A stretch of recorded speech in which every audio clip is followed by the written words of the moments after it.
Rome, a logical explanation to the decline of Rome. Created by Geoffrey, Martine, Salma, and Minji.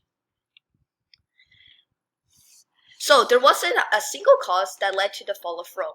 Various factors include the geographic disadvantages, the decline of the economy, invasions, and an increase in the numbers of Germanic tradesmen within the Roman army contribute to the fall of the Western Empire. During the Empire of Rome, an emperor called Diocletian split Rome into two parts, east and west.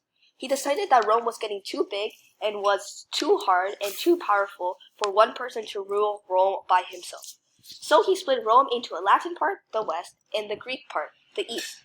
This split helped Rome during some parts, but the sides started becoming more and more independent.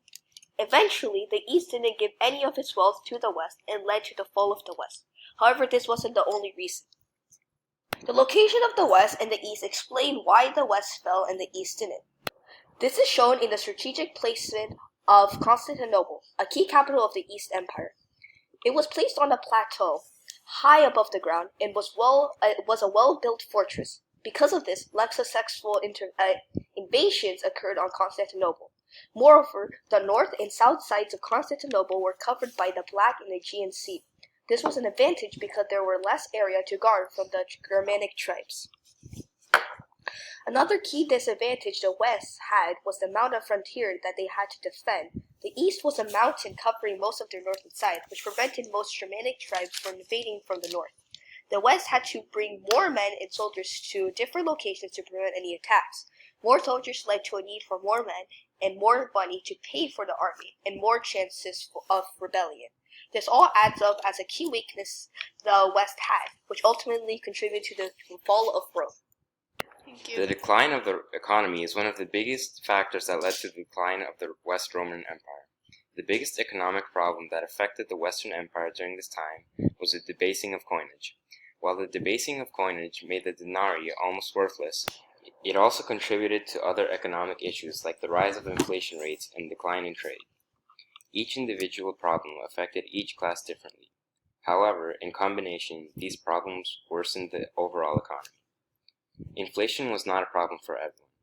Farmers could easily avoid having to deal with inflation, as they could pay in kind, providing labor or other goods.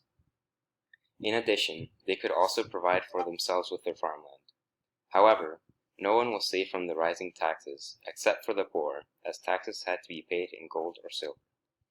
This created a situation in which everyone was having a hard time keeping up with payments, while specific classes were having trouble with both taxes and inflation.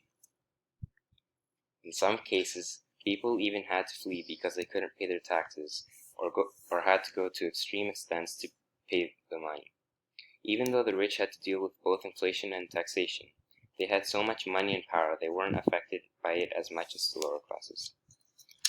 With the debasing of coinage and destruction of agricultural land came the decline of trade. No one wanted to trade with an empire that used money that was worthless or whose worth had not yet been decided. Agriculture provided some of the most reliable resources of trade for the empire, such as grains. With the fields being destroyed by constant battling and invasions of the barbarians, the production level went down and so did the volume of trade. With more people fleeing from taxes and people joining the army, there were less workers to produce grains and make money for the empire. Military, Rome's biggest mistake. So, army problems before the barbarians. Due to the fact that Rome was fighting a lot of battles, they were losing a lot of men, specifically trained, disciplined men.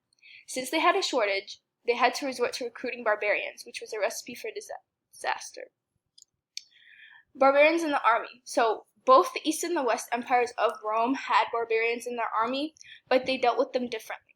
First, they didn't just recruit any barbarians, they tended to accept those that they had defeated. For both empires, barbarians technically weren't in the army. They were their own section that was added to the army.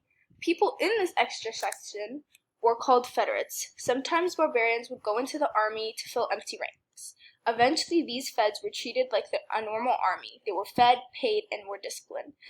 The East was also able to control and discipline the barbarians that were in their army. Eventually, the Eastern Empire was able to completely stop adding barbarians to their army, and instead they downsized their army and returned to recruiting people from indigenous tribes. They were able to make their empire stronger by using both their army and their strong centralized government.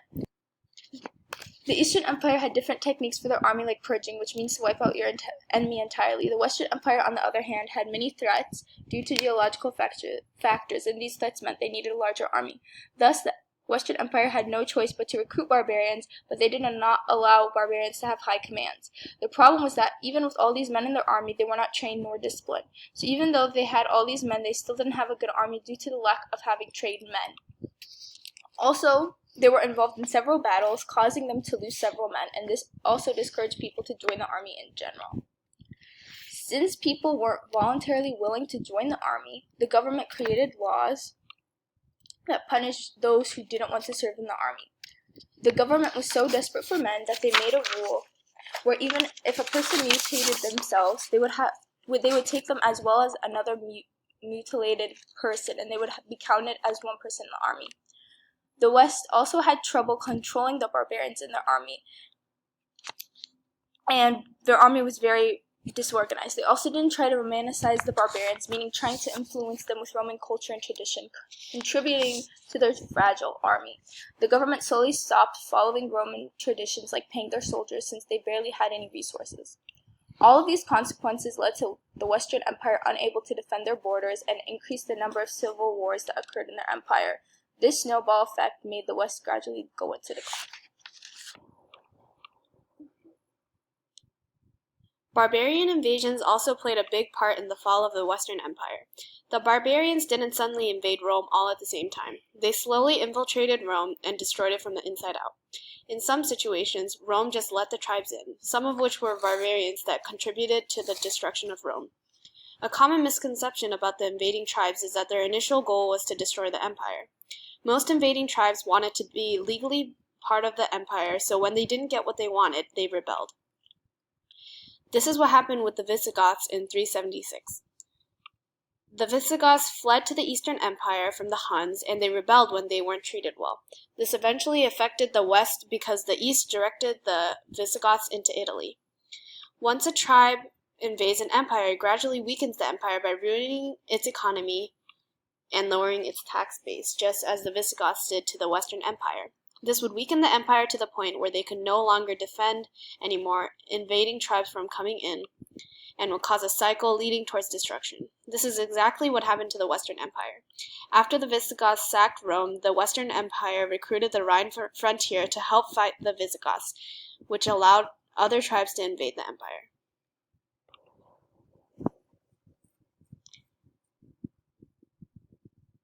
The Han and Persian empires had similarities to the Western Roman Empire in the way their empires fell.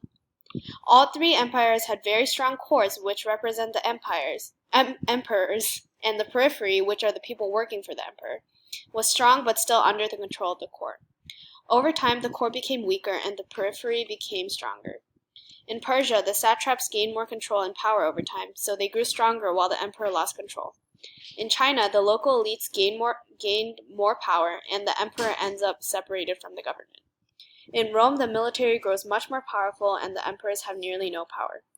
Other similarities include internal fragmentation, succession battles, and economic problems. These factors can be seen in all three cases, contributing to the fall of each empire. These are the factors that contributed to the gradual fall of the Roman Empire. Here are sources.